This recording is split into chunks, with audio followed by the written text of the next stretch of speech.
Banateros patungkol sa 51 billion ni Pulong Duterte. Bakit nag-iba na kayo? Iiwan niyo na ang DDS, iba na ang tono niyo. Puro kayo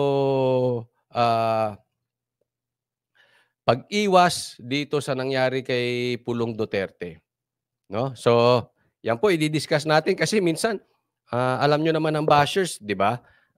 Minsan nagdi-discuss ka ng isang bagay, kung ano-ano ang pinapasok. O lagi nilang pinapasok 'tong 51 billion, o ba't niyo iniiwasan 'yan?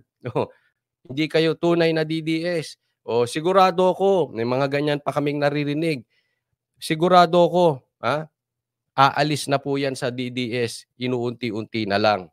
Okay? So, pag-uusapan natin lahat 'yan. Lahat po 'yan ay masasagot ngayon. Okay? So,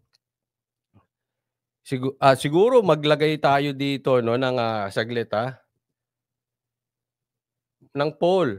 Sa tingin nyo, iiwanan na ng... Sige, lagay natin saglit lang po. Iiwanan na Banateros, naniniwala kayo aalis ang iiwan ng Banateros ang DDS? Naniniwala kayo iwan ng Banateros ang DDS? Yes or no? Yan lang sagot. Yan ang gusto nila lagi. Yes or no? Sumagot ka. Yes or no? Walang paliwaliwanag. Ganun makapagtanong yung mga di ba? O sige. So bago natin masagot lahat yan, boto muna kayo. Naglagay po ako ng poll Naniniwala kayo iiwan ng Banateros ang DDS? O. Yan po ang matinding paratang sa amin. Sabi, may mga nadidinig po tayo. Sasagutin na, inuunti-unti lang yan. Tingnan mo. Hindi lang sila makaano agad Pero iiwan nila yan. Tingnan nyo, tahimik sila kay Pulong. Iba na tono. Okay. Okay. So pag-usapan po natin isa-isa yan. Mamaya na po. Meron ng bitter agad. Sabi niya, umalis na kayo, Banateros. Diba? Ganyan. Ulitin ko po ito po ay sinasagot ko lang yung mga komentaryo. Sana po, may mga bashers, ganito po yan, i-explain po nating mabuti. Kahit sino pong bashers, pagpapasok po kayo sa isang vlogger, huwag po kayong lalayo sa content. Kaya minsan, nagmumukhang walang alam yung mga bashers o yung mga trolls na bayaran kasi ang layo So, syempre, yung mga trolls, bayad yan para may iisang sasabihin. No? So, eto nga na ngayon na naging issue. Etong 51 billion ni Pulong. Kaya minsan, kahit anong ibang topic ko, yan ang pinapasok nila, 51 billion, 51. Bakit hindi nyo i-discuss yan 51 billion, 51 billion, 51 billion? Ngayon may nakita po ako rito sa ating paniwala. Sabi ni Robert De Leon, diniscuss ni Mike Abe, sobrang exaggerated ang pagkasabi. Ayan. Alam mo itong mga ito. Ito si Mike Abe. Duterte yan. Ngayon, sa aking pagkakaalam ay DDS yan. Sumuporta yan sa Iingat po kayo. Kasi ang panahon ngayon, ito uulit-ulitin ko. Etong panahon ngayon, panahon ng balimbing. Ulitin ko. Let me repeat that para pumasok sa isipan natin. Panahon ito ng balimbing. Just like itong si Mike Abe, ito ay sa aking pagkakaalam DDS yan. Ngayon, binabanatan si Pulong. Yung iba naman, tinawag ng Mangkanor si PRRD dahil malakas na ngayon ang views pagdating ang discuss mo ay si Sara at si PRRD. Ngayon, pinupuri na si PRRD. Ulitin ko, panahon po ng balimbing ngayon. O dati, ang sabi ng ibang DDS, sasabihin nila, sinuportahan namin si Sara. O kaya lang, sumunod kami, kaya inano namin si Marcos. Ngayon, tinitira na si Marcos. O, may mga ganon. Bakit po? Kasi ang agos ng views ay nasa PRRD. Let me repeat that and emphasize that. Ang agos ng views ngayon going towards na sa PRRD at SARA. Kaya makakakita kayo ng maraming balimbingan. Makikita nyo yan. Ngayon, kayo na mag-decide sino yung mga balimbing. Pero I agree with you, Robert De Leon, sa pagkakasabi mo, exaggerated. Eto po, meron na po silang sagot. Di ba naaalala natin? Ang sabi, ihinto na yan. Yung pagpapapirma, dahil sabi nga ni Marcos, divisive yan. Ihinto na yung pagpapipirma, ihinto na natin yung People's Initiative or ang tawag namin ay political initiative kasi hindi naman galing sa tao yan, o to be direct, is Tamba Initiative. Sinagot na po nila yan. Anong sagot nila patungkol dyan? Ha? Nagparatang si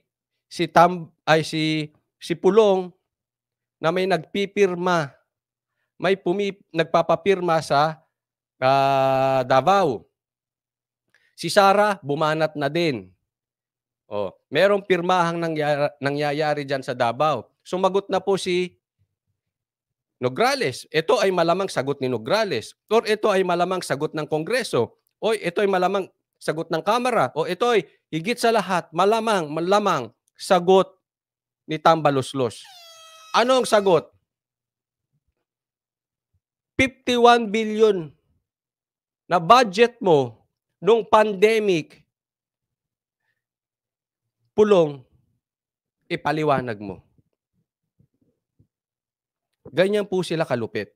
Kaya, uulitin ko po sa inyo, mag-iingat po tayo dahil ang panahon ngayon ay panahon ng balimbing. Number 1, mag-iingat po kayo ngayon. Pangalawa, dahil ang panahon ngayon ay panahon ng diversion. Tingnan nyo kung paano nila sinagot yung paratang ni Pulong. Hindi nila sinagot. Totoo ba na nagpapapirma kayo dyan sa Negros? Totoo ba yung paratang ni Amy na marami siyang videos, text messages, at pictures na ultimo tao ni Tamba ang nagpapapirma at mamimigay ng 2 million kada 2,000 na pirma? Anong sagot nila? Pulong, ilabas mo ang 51 billion, ipaliwanag mo. Panahon ito ng diversion. Ganyan po sumagot ang kampon ni Tambaluslos. Ano? Diversion. Let me repeat, diversion, diversion, diversion. Kasi wag na kayo maliligaw. Ganyan po nila binibira ang bagay-bagay. Hindi nila sinagot di ba? Tignan mo. Anong nangyari sa Maharlika Funds? Lusot. Naiba tayo sa content. Nagsisisigaw si PRRD, magpa-audit kayo, Kongreso. Ano sinagot? Sinuspindi. Pinaingay yung binanat nila sa SMNI. Nakalimutan natin yung audit. Ngayon, nagpapaingay sila tungkol dyan sa PCSO dahil gusto nila makalimutan tong pirma. At eto ngayon, pinapainit yung 51 billion ni Pulong. Ganyan po sila. Dinadivert po nila. Hindi nila kayang sagutin. Ang tanong ito, hinihingan kayo ng audit ni PRRD. Bakit ang sagot ninyo yung 51 billion ni Pulong Duterte? Ako walang pakialam. Kailangan ipaliwanag ni Pulong yan. Pero teka muna, ba't ang sinisilip nyo si Pulong? Buksan lahat. Buksan lahat ng libro. Gusto nyo. Pati libro ni Pulong buksan. Pero, double standard kayo Pinabubuksan yung libro ng Kongreso. Ba't ang sinisilip nyo yung kay Pulong lang? Let's be fair. Di ba? Wala akong problema. Kung may kasalanan si Pulong, kahit Duterte pa yan, ikulong. Ang pinipunto ko rito, equal protection of the law. Kung sinisilip nyo yan, silipin nyo lahat yung congressman noong panahon ng pandemic. At higit sa lahat, i-audit nyo rin yung mga congressman Ngayon, panahon ni Marcos. Tapos ang usapan, audit lahat. Takot kayo? Hindi. Sige, kung sino mang Poncio Pilato naghamon na politiko or vloggers na naghahamon, ipaliwanag itong 51 billion ni Pulong, ipaliwanag nyo rin. Ilabas nyo rin. Lahat ng congressman. Oh, pantay. Kung gusto nyo, bitayin nyo pa si Pulong. Kung mapatunayan ninyo. Hindi, wala pala sa batas yun. Lahat ng pwede nyong iparusa na nasa batas, iparusa nyo kay Pulong. Fair? Pero, sa lahat ng congressman, gawin nyo rin. Pantay tayo, wala akong pakialam. Gusto nyo, pati si Sara, silipin ninyo. Gusto nyo, pati si BBM, silipin nyo na rin eh. Kung sisilipin nyo si Sara, silipin nyo si Marcos. Tama o tamang-tama? Ganyan lang naman tayo eh. We are fair. Hindi ko pinagpatanggol si Pulong. Ulitin ko ha, kung may bitay nga ngayon, ibitay nyo si Pulong eh. Ang tanong, ilan matitira sa congressman? Hindi. Sa 318 ata na congressman ngayon, ilan kaya matitira dyan? Meron kaya maiwan sa ating congressman? O baka 10? Ha? Baka mag-e-election tayo ngayon, baka walang matira. Ito ang sinasabi ko dyan eh. Patas lang po. Ang batas, patas. Kaya nga batas eh. O, tanggalin mo lang yung beep. Palitan mo ng P, patas. Batas, patas. Hindi yung kayo nakaupo, sisilipin nyo yung iba. Tapos kayo, haya-hayang buhay. Abi, double standard kayo, mga animal kayo. Hindi, pasensya na ha. Kung ganyan ang patakaran mo sa buhay, double standard, walang mangyayari. Amoy ng tao yan. Tatandaan nyo po, ang mga DDS, especially yung mga DDS na hindi nabudel-budel, ang talas ng isip niyan. Nag-iisip yan. At higit sa lahat, ang katangian ng mga DDS na hindi nabudol-budol, ebidensya. Lagi yan ang hihingi ng ebidensya. Kaya hindi nabudol-budol yan eh. Bakit? Nanghihingi ng ebidensya, nanghihingi ng resibo, nag-iisip. Hindi ko po sinasabi yung nabudol-budol, hindi nag-iisip. Kaya lang, mapapansin nyo, maraming nabudol-budol. Ha? Kaya nga sabi ko sa inyo, pambihira naman. Buti pa tong mga ganito, na mga eng-eng na budol, okay lang. Pero pag nakakita ko ng matalino na budol, nakakapagtaka. Ano meron? Ang talino ng tao, bakit nabudol? Alam nyo kung bakit? Sa aking palagay, isa sa mga maraming rason eh, bukod sa pera. Pero meron talagang honest eh. No? Meron talagang nabayaran kaya bumaligtad. Kakainin na lang nila yung prinsipyo nila kaya nabudol-budol. Pero meron talaga yung honest eh. Alam nyo kung bakit? Nangibabaw ang puso eh. Nasa trait talaga nating Pilipino, aminin man natin o hindi, may pagkapanatiko tayo. Pag okay yung apelyido, okay. Pag sinabi ni ganito, okay. So nangingibabaw yung puso eh. Ganyan ang mga Pilipino. So laging dapat, yes, tama ang puso, pero wag nating kakalimutan lagi naghahanap ng ebidensya. Evidence is very important. Nang hindi tayo naloloko ng mga politiko at hindi tayo naloloko ng mga vloggers. Nang sa ganon, naiiwasan nating mabudol-budol. Diba? Kaya hindi nyo pwedeng, sabi ko nga, yung mga DDS na hindi na budol, hindi nyo sila maloloko eh. Naghahanap ng ebidensya yan. O halimbawa, binato tong 51 billion. And this is very obvious. Kitang-kita to ng mga Duterte. Lintik na yan. Hinahanapan kayo ng audit. Ang gusto nyo magpa-audit si Pulong. Walang masama. Ako nga, mas gusto ko i-audit si Pulong eh. Sa totoo lang, audit nyo yan. Himay-himayin nyo. Pero kung paano nyo hihimayin si Pulong, ganun nyo rin himayin si Tamba. Fair enough? Ganun nyo rin himayin si Akop. Ganun nyo rin himayin si Nograles. Kung hihimayin nyo si Sara, ganun nyo rin himayin si Marcos. Ang problema kasi, itong mga vloggers na nambubudol-budol, lagi sila sa one side nakatingin. Ang mga DDS, malakas maghamon, lahat buksan. Bakit? Alam nila malinis ang Duterte. Yun ang pinagkakaiba. Ang pula magtuturo. Ang dilaw magtuturo. Ang DDS lahat buksan. Confidence eh. Alam mo, ang tanga-tanga mo, lahat silipin mo, barumbado, palamura, babaero, etc., etc., nananampal, lahat yan ibato nyo sa Duterte. Pero pagdating sa usaping korupsyon, sasabihin ko sa inyo, ang tanga, super tanga. Kung sino mang political advisor nagpapayo nito, na yaan ang gawing demolition job sa mga Duterte, hindi lulusot yan. Kasi alam ng taong bayan, hindi talaga korap ang Duterte. Yes, hindi sila perpekto. Yes, may baho sila. Ngayon, doon nyo sila dalhin sa totoong baho nila. Wala namang perpekto eh. Lahat tayo may baho. Lahat tayo may mali. Kasi kung perpekto ka, Diyos ka na o baka nasa langit ka. Walang perpekto. Pero corruption? Ang tanga mo. Of all demolition tactic, yan ang ibabato mo sa Duterte. Ang tanga mo. Alam mo, merong katangahan yung political advisor talaga sa kabila.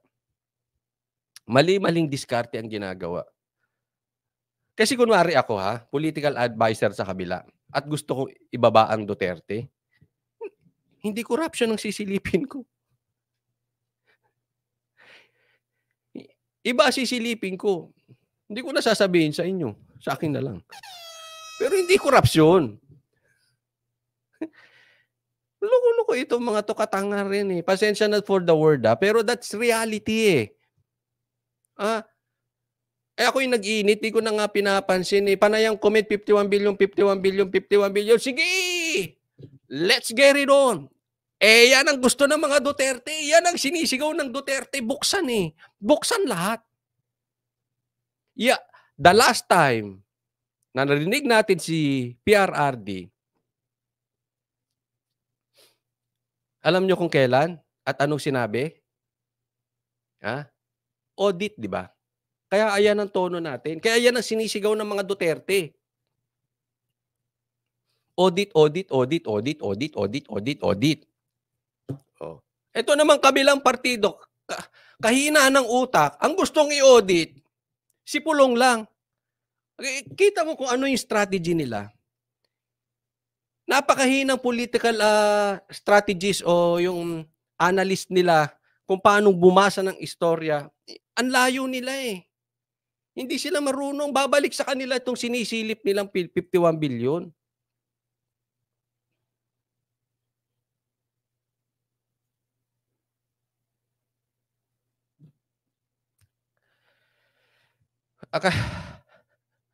Kaya hindi ko malubos isipan na ang taktika talaga nila i-divert. Maybe eto panawagan. Panawagan sa mga DDS. Always be very, very observant doon sa yan ang strategy yung ginagawa eh. Diyan sa diversion. Lagi nilang dinadivert ang mga bagay-bagay. Ngayon, lumalabas na naman si Boying. Hindi ko alam kung diversion na naman yan. Kasi alam mo naman si Boying eh. Di ba? Naging number 1 niya ng press con. Kamakailan lang kay Tebes Bantag. Pag may gusto sila i-divert, pwede nilang gamitin si Boying. Pwede hindi ko sinasabing ganun nga. Mag-iingat kayo sa diversion. DDS, lagi kayong observant dyan. Pangalawa, lagi kayo nanghihingi ng ebidensya. Laging ebidensya. Coach Oli, ano yan binabalita mo? Ebidensya. Asan ang ebidensya mo, Coach Oli? Totoo ba? Sabi mo, suportahan natin si PRRD. Anong ebidensya mo? Sabi mo, suportahan natin sila Tolentino. Ano ebidensya mo? Laging gano'n, may ebidensya. Nagawa niya na ba ito? Laging gano'n. Ay, hindi lang yung ibang vlogger sinasabihan ko, pati sarili ko, huwag kayong maniniwala kay Coach Solly. Hingan niyo ng ebidensya. 'Pagka may sinabi sa pulitiko, hingan niyo ng ebidensya.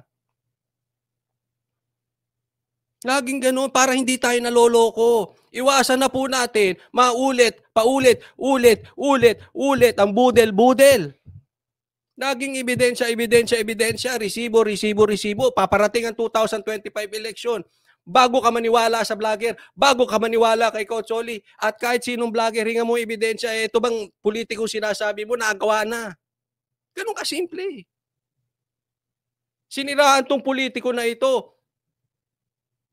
Asan ang ebidensya? Sinisiraan si Pulong, asan ang ebidensya, ebidensya, ebidensya, ebidensya, ebidensya. Hindi baling magmukha akong sirang plaka para lang tumatak sa utak. Kailangan maging iba tayo, DDS. Ito panawagan sa mga DDS. Kailangan maging iba tayo sa pag-iisip. Hindi tayo basta panatiko. Hindi basta Duterte, iboboto natin. Hindi basta Duterte, susuportahan natin. Anong ebidensya? Ako nakita ko kaya nakasuporta sa Duterte at kay Sara. Nakita ko ebidensya. Pero huwag kayong maniniwala kay Coach Solly. Do your own research.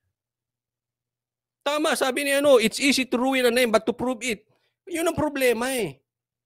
Kasi kung makikinig lang tayo sa Marites, masarap pakinggan yan eh. Mas masarap pa sa Netflix yan eh, para sa iba. O nakikinig ka ng chismis, ikaw dilaw. Tandaan nyo po ito hurt people, hurt people. Ano ibig sabihin? Ang taong nasaktan, mananakit. Hurt people, hurt people. Gusto ko ikaw dilawan, tinamaan ka ng pamilyang Duterte. Wala kang mapanood. O eto si vlogger na ito, binabalatan ang Duterte, si Pulong, sarap niyang panoorin, chismis, chismis yan eh, chismis. Kain tayong popcorn, kain. Pulong, 51 billion. Tingnan mo, kurap kayo. Kain popcorn. Hindi nagtanong, yung paninira kay Pulong, hiningan nyo ebidensya. Yan po sinasabi ko sa inyo, chismis content. Bakit? Galiti, nasaktan. Hurt people, hurt people. Ang taong nasaktan, mananakit. Gusto niya saktan doon sa babawi. Ang tanong, totoo ba? Yun eh. Totoo ba?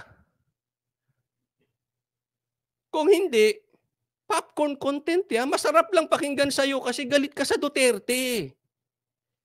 Pero in reality, hindi ka na factual. Diyan tayo mabubudol. Ang tinatanim lang natin sa utak ng taong bayan, galit.